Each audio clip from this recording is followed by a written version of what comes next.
Today we're going to check out Sonic Frontiers on PlayStation 5. You're going to need only about 25 gigabytes of space for this one, so it is kind of small by PS5 standards. A lot of Sonic fans, including myself, had really high expectations for this game. It's been getting some mixed reviews, so it doesn't really live up to some of those high expectations. But for the true Sonic fan out there, I think it's still a game worth trying. There are some parts of the game that aren't the greatest. The traditional Sonic levels you have between the open world, think of them as the shrines in Zelda Breath of the Wild. While in Zelda Breath of the Wild, those shrines were really fun, enjoyable with all the puzzles. In Sonic, the gameplay in them sort of takes you back and makes the game feel a little old. It's almost like a different game compared to the open world gameplay. So I think there's a bit of a disconnect there. Also, the puzzles in the game and how you unlock areas of the map, I think the puzzles could have been a little bit better. With that said, there are some aspects of the game I did enjoy a lot.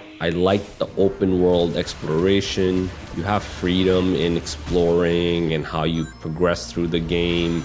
That part does feel like a fresh take on Sonic games. I also enjoyed the boss battles you do when you're just roaming around in the open world. The battle system, the controls, I think they work reasonably well. In terms of graphics, this game doesn't look like a next-gen title. It's more at the level of a PS4 and an Xbox One game. It can still be a good-looking game in some cases, and not having the greatest visuals is probably not a big deal for a Sonic game. On the PlayStation 5, you do get 4K resolution. There's actually two graphic modes, 4K and 60 FPS. The 4K mode is 30 FPS. In fact, it's not locked to 30. It'll fluctuate in the mid-30s most of the time. The frame rate here in 4K is still better than some of the other recent games like Gotham Knight and Plague Tale.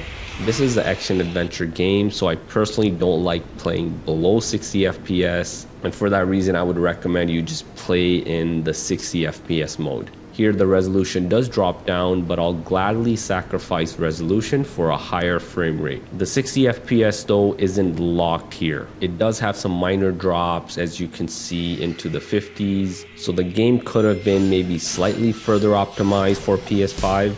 Beyond the graphics, Sonic Frontiers doesn't really take advantage of the DualSense controller. So don't expect any advanced haptics and DualSense capabilities here. As a summary, I would rate this game a 7 out of 10. For any Sonic fans, it's still worth checking out and you will enjoy parts of it. Just tone down your expectations a bit. For the rest of the video, check out a bit more gameplay in 60 FPS.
You